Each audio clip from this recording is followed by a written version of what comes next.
Let's learn the lore of the Rivals characters, one at a time. Today, let's talk about Iron Man, Universal Rules. We join as Iron Man is shooting missiles at a flock of vampires.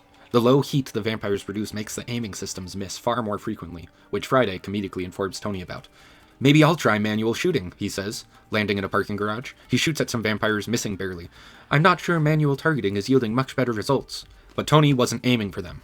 He was herding them into a corner, where he activated his maximum blaster and burned them all to ash. Iron Man isn't just a suit of armor, he's also a genius tactician. Through a communication device, he hears Mr. Fantastic inform him that they've gotten an extremely pure sample of chronovium that could possibly be a good test for the time stream reintegration device, but Stark is extra cautious. This is when Moon Knight arrives. "A little late," Tony says.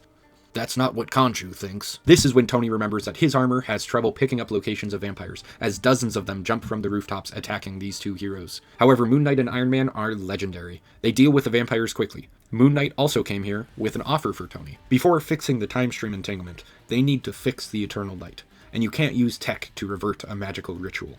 He needs an ancient spell that Khonshu knows about, except the spell was in the Darkhold, and ever since the Wanda ripped Doctor Strange back into the universe, the pages of the Darkhold spread across the city. So, Moon Knight asks if Tony will join him, but there's one catch.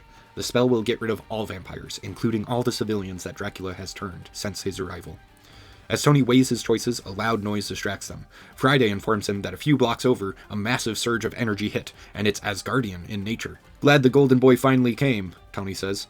"It's not Thor," Friday says. I can't do a Friday voice, I'm sorry. I can't do most of their voices. "Well, are you coming with me or not?" Tony asked Spectre. "That depends. Whose side are you on?" "I'm on the side of whoever can end this nightmare, and so far, that hasn't been us. Maybe it's time to change courses after all."